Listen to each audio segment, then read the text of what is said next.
Mari teman-teman kita berdoa. Tuhan Yesus baik, berkati pelajaran PAK ini dari awal sampai akhir. Berkati Pak Yosi yang mengajar PAK hari ini. Terima kasih Tuhan, haleluya, amin. Terima kasih Kunto sudah memimpin doa.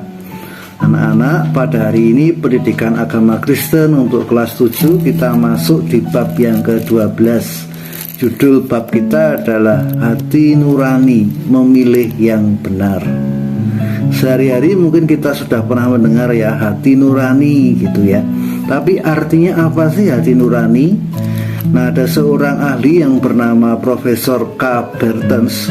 Beliau mengatakan bahwa hati nurani itu adalah bagian dalam diri manusia yang menilai perbuatan manusia itu baik atau buruk.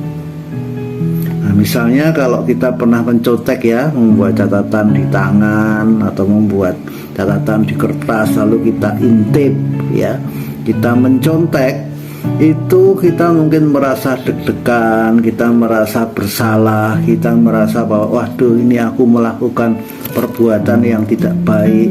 Nah, itu ada suara hati nurani, ada kata hati nurani yang mau menilai, mau mengatakan kepada kita bahwa itu perbuatan yang tidak baik. Nah, anak-anak, setiap pagi, setiap hari sejak kita bangun tidur, kita sudah dihadapkan pada berbagai situasi yang membuat kita harus memilih ya. Misalnya tadi pagi kita sudah nyetel alarm ya, jam 6 harus bangun, jam 7 harus sekolah. Nah, keputusan yang kita ambil, apakah kita mau tetap tidur, apakah kita mau membolos sekolah, apakah kita tidak mau ikut pelajaran jarak jauh secara daring ya, karena kita males, karena tidak ada yang ngawasin kita, karena orang tua tidak tahu apakah kita betul-betul pegang handphone ini sedang belajar atau sedang main game. Nah, situasi-situasi itu di sana sebetulnya ada hati nurani ya, yang sedang berbicara, yang sedang bersuara. Tergantung kepada kita apakah kita mau mendengarkan dan memilih yang mana. Nah, di halaman 91 buku kalian ada 3 persoalan, ada 3 soal yang kalian silahkan kerjakan. Ini menjadi bagian dari tugas pertama kita. Silahkan kalian baca dan kalian kerjakan supaya kalian makin tahu situasi-situasi kehidupan yang ternyata membutuhkan keputusan ya. Kita mau pilih yang mana yang akan kita putuskan, dan di setiap keputusan itu ada hati nurani yang menuntun kita, memberitahu kita mana yang baik, mana yang buruk. Nah, anak-anak, kita lanjut ya. Apakah hati nurani itu dapat salah ya? Apakah kita dapat dituntun secara salah oleh hati nurani kita sehingga kita mengambil keputusan yang tidak baik ya? Bisa ya, karena hati nurani itu menyangkut kesadaran. Jadi kalian mungkin pernah membaca atau melihat di TV ya, ada teroris. Teroris itu pekerjaan apa? Pekerjaannya menteror, nakut-nakutin orang, mengebom ya, membuat ancaman, menyakiti orang lain, bahkan membunuh orang lain. Tetapi apa? Para teroris itu merasa dan meyakini bahwa perbuatannya itu benar, bahwa perbuatannya itu baik. Nah, itu adalah contoh bahwa ternyata apa? Suara hati seseorang itu juga dapat membuat dia melakukan atau membuat keputusan yang salah. Jadi hati nurani itu berkaitan dengan kesadaran ya. Kesadaran, sadar bahwa ini itu salah, ini itu tidak benar ya. Nah, ini harus terus dilatih ya anak-anak ya. Seperti sebuah pisau ya.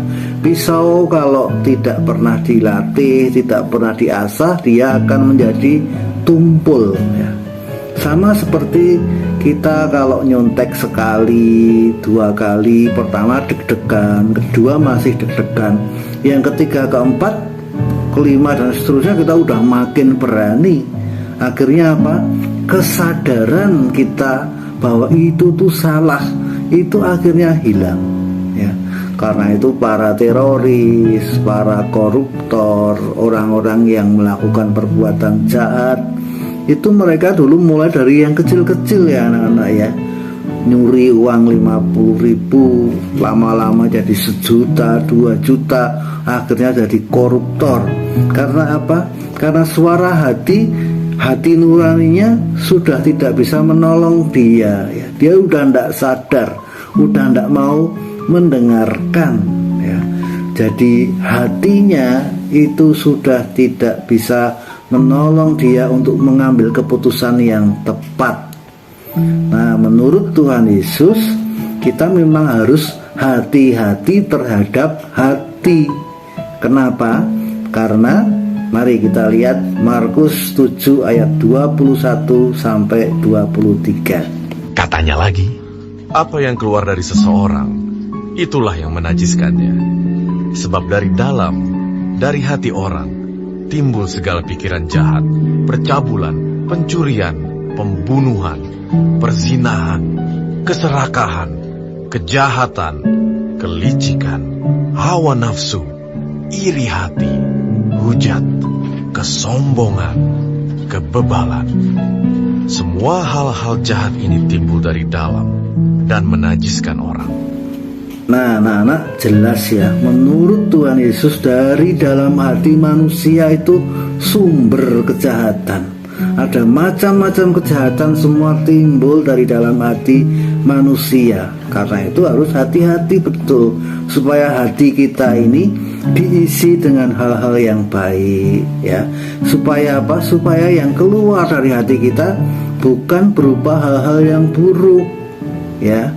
Supaya hati kita ini betul-betul dapat memberi suara yang membuat kita sadar, oh ini tidak baik, gitu ya.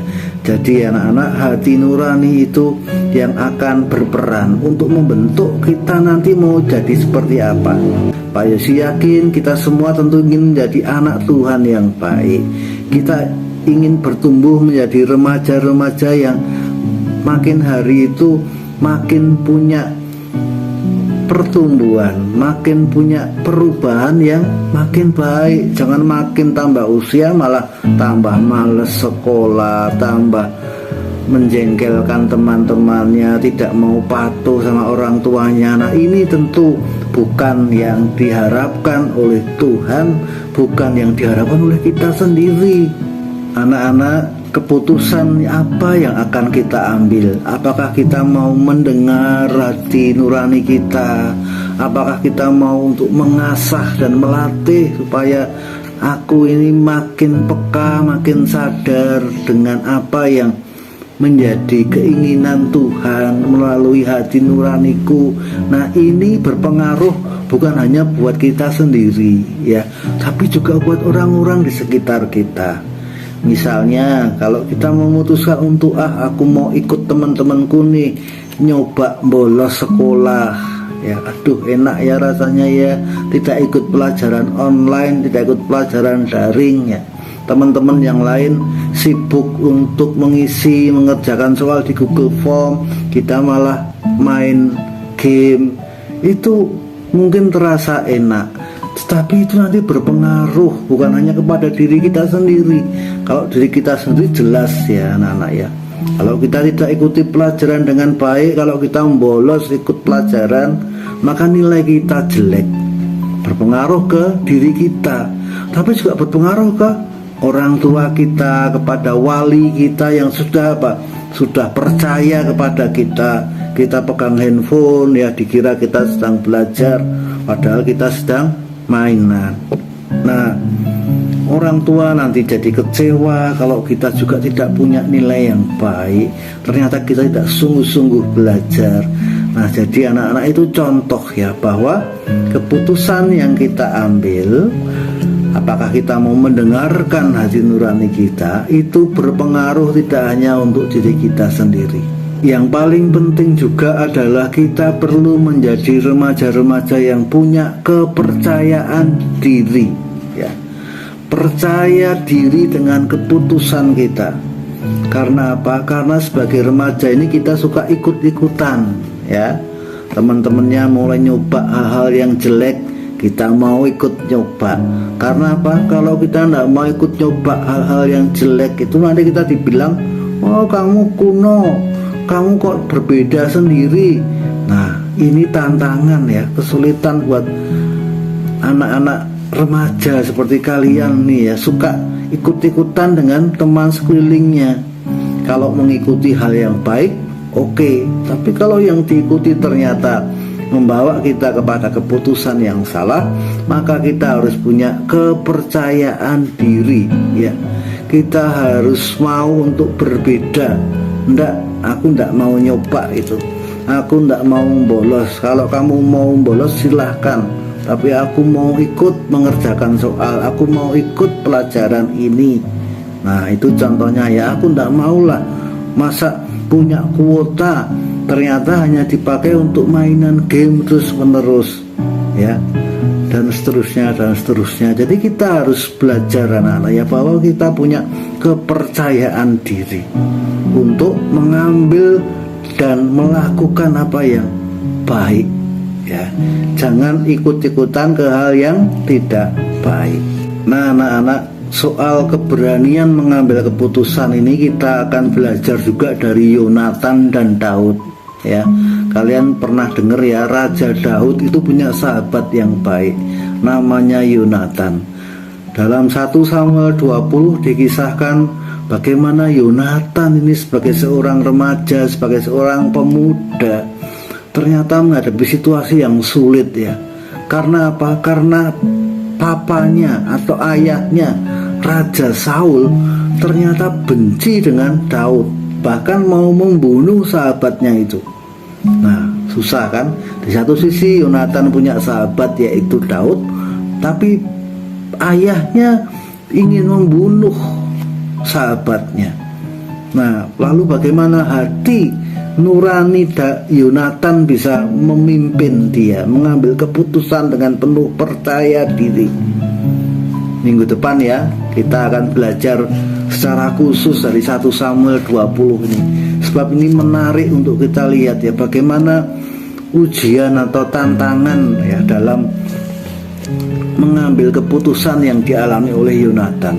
Bagaimana dia mau untuk mendengar hati nuraninya, tapi juga mau untuk melakukan apa yang hati nuraninya katakan. Pertanyaannya sekarang anak-anak, lalu bagaimana caranya ya supaya kita bisa menjadi anak-anak Tuhan yang bukan hanya bisa mendengar suara hati nurani, tapi juga bisa melakukan perbuatan yang baik. Yang pertama anak-anak, kita harus mau untuk tekun berdoa. Berdoa itu apa sih? Berdoa itu berbicara kepada Tuhan. Saat berbicara kepada Tuhan, kita meminta pertolongan dari Tuhan. Tuhan, ini apa yang harus aku lakukan? Nah, sampaikan kepada Tuhan, minta tolong kepada Tuhan. Lalu yang kedua, jangan lupa untuk membaca Alkitab. Melalui Alkitab itu kita akan dapat memutuskan mana sih yang dikehendaki Tuhan, apa sih yang tidak dikehendaki oleh Tuhan. Nah, yang terakhir, kita juga bisa mencontoh teladan dari orang-orang di sekitar kita ya. Mungkin kalian punya kakak kelas yang baik, kalian punya saudara yang bisa dijadikan teladan, punya orang tua yang sudah mendidik kalian dengan sepenuh hati. Nah, itu menjadi teladan-teladan ya. Bagaimana sih caranya kok mereka sekarang bisa menjadi orang yang pandai matematika misalnya? Bagaimana sih caranya kok mereka sekarang bisa menjadi orang-orang yang aku lihat tuh baik gitu ya. Nah, itu namanya menjadikan orang lain sebagai teladan. Nah, tentu jangan cari teladan yang jelek ya, cari teladan yang baik. Jadi anak-anak, kita harus tekun untuk berdoa, kita mau baca Alkitab, dan kita mencari teladan. Nah, 3 cara ini bisa kita lakukan. Supaya apa? Supaya kita bisa mengikuti apa yang dikatakan oleh hati nurani kita. Anak-anak, mari sekarang kita akan merangkum apa sih yang bisa kita pelajari hari ini. Yang pertama, hati nurani adalah anugerah atau pemberian yang diberikan oleh Tuhan kepada setiap manusia. Ya, setiap manusia, Pak Yosi dan kalian dan semua orang itu diberi Tuhan hati nurani. Ya, nah, hati nurani ini adalah anugerah dari Tuhan yang harus disyukuri, harus terus dilatih supaya kita dapat melakukan perbuatan-perbuatan yang baik. Yang kedua, kita juga belajar bahwa kita ini hidup bukan untuk diri sendiri, ya. Kita ini adalah anak dari papa mama, kita ini adalah adik dari kakak kita ini adalah kakak dari adik kita ini adalah teman dari teman-teman kita. Jadi ada orang-orang di sekitar kita yang juga akan turut terpengaruh jika keputusan yang kita ambil itu ternyata tidak baik atau tidak benar. Jadi kita tidak bisa mengatakan bahwa terserah aku dong, aku mau bolos, terserah aku dong, aku mau nakal, terserah aku dong, tidak mau ngikutin hati nurani. Tidak bisa, ya. Karena apa? Karena apapun yang akan kita putuskan tidak hanya akan berpengaruh kepada diri kita sendiri, tetapi juga berpengaruh kepada orang-orang di sekitar kita. Jangan sampai teman-teman kita kecewa, orang tua kita sedih, guru kita juga jengkel karena kita menjadi orang yang terus-menerus ngeyel, ya. Tidak mau mendengarkan orang lain, tidak mau mendengarkan suara hati nurani sendiri. Nah, nanti akan membuat kita menjadi anak-anak yang hidupnya tidak hidup dalam damai sejahtera. Yang ketiga, jika suara hati nurani kita ini terus diasah, ya, seperti pisau, ya, makin lama makin tajam, sehingga kita tahu, oh ini kehendak Tuhan, oh ini sesuai dengan Alkitab, oh ini suara hati nuraniku, maka seperti pisau yang diasah makin tajam, maka keputusan yang kita ambil pasti akan sesuai dengan hati nurani kita, yaitu membawa kebaikan. Dan kebaikan yang kita lakukan, yang dituntun oleh hati nurani itu pasti juga akan membuat orang-orang di sekitar kita merasa senang dengan kehadiran kita, merasa diberkati dengan keputusan-keputusan kita, ya. Jadi kita yang rajin belajar, kita yang tidak mau ikut pergaulan yang buruk. Nah, itu semua adalah perbuatan-perbuatan yang dituntun oleh hati nurani yang akan membawa pengaruh positif, menyenangkan hati orang tua, menyenangkan hati saudara-saudara kita, menyenangkan teman-teman kita, dan terlebih menyenangkan Tuhan. Yang keempat, kalau kita sudah punya hati nurani yang terasah, maka kesadaran kita juga makin kuat. Kesadaran yang makin kuat itu akan menuntun kita supaya kita lebih berhati-hati, ya. Saat apa? Saat mengucapkan kata-kata, ya, supaya kita tidak malah membuat orang lain sakit hati dengan perkataan kita, merasa diejek. Juga tindakan kita menjadi tindakan yang mau untuk menyenangkan orang lain, ya, bukan untuk membuli orang lain, bukan untuk membuat orang lain merasa tidak nyaman.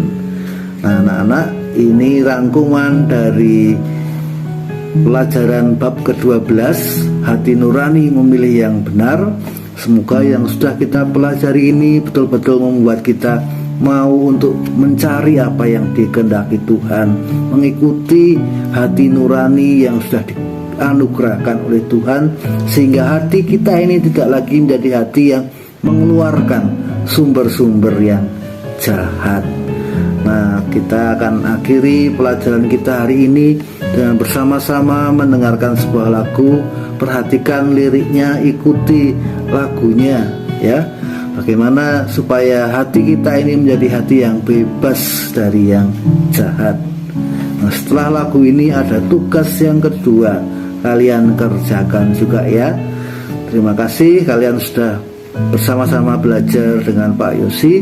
Biarlah yang kita pelajari dapat bermanfaat, menjadi berkat untuk kita semua. Tuhan memberkati kita.